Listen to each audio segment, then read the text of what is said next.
I mean, I can just grab a handful of dirt here.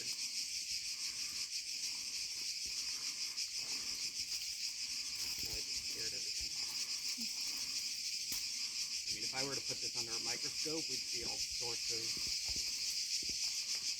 kind of aphids and worms.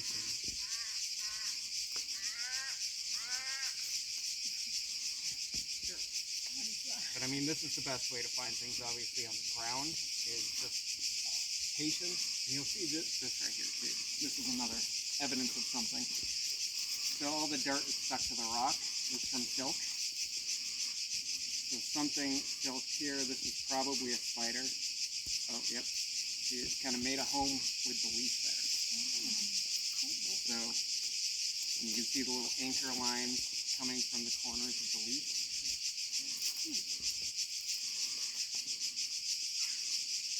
Scared it away as well. Yep. So that's the other problem with insects, is they know how to stay hidden. So that's one of the problems with trying to find them. But when you see silk, too, you don't... What would you look for if you saw silk? What do you guys say there? Spiders? Maybe silkworms? Yeah. There's beetles make silk, wasps make silk,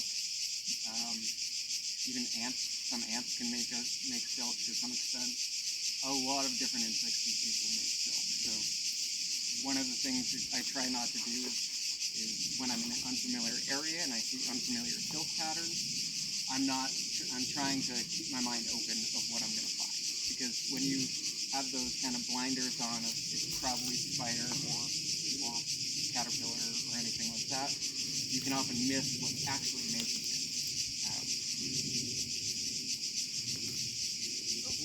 There we go. Whoa. Yeah, so that's a kind of grass spider, related to a wolf spider. All spiders are venomous to an extent, but they're not, it's probably no worse than a bee sting if it were to bite you. Unless you have some rare allergy to spider venom. And most of the time it's just a digestive enzyme.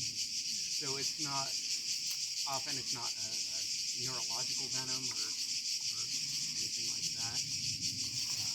And spider bites are much more rare than we're led to believe.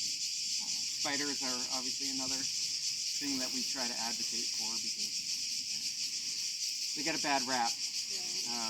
You hear horror stories of brown recluse and wolf spiders and black widows, and the truth is they're really not as deadly as they're made out to be. I mean, wolf spider, brown recluse, you hear about the necrotizing fasciitis, where it's eating away your skin. That's actually not true. They don't do that.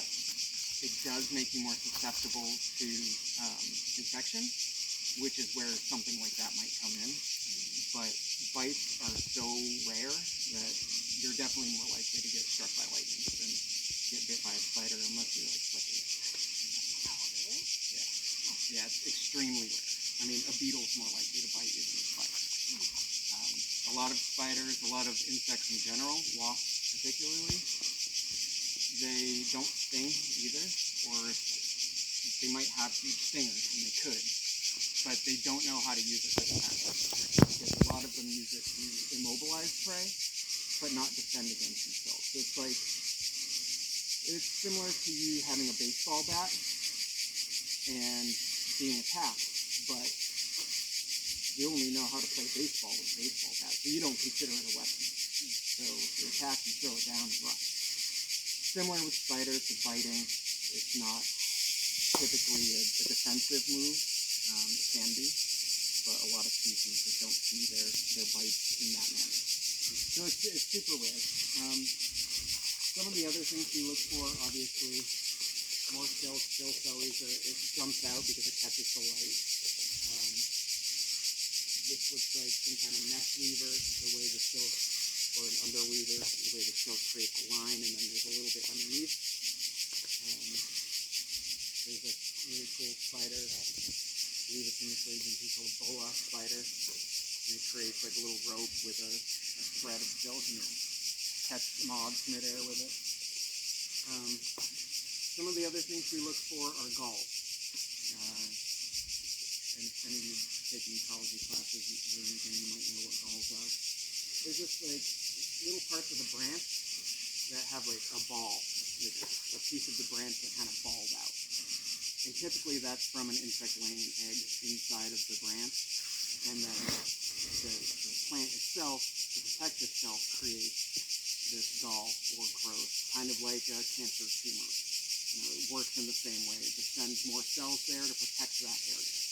But what it's actually doing is protecting the egg that was laid inside, so it kind of has a cocoon to form and then emerge out. So that's a lot of what we're looking for.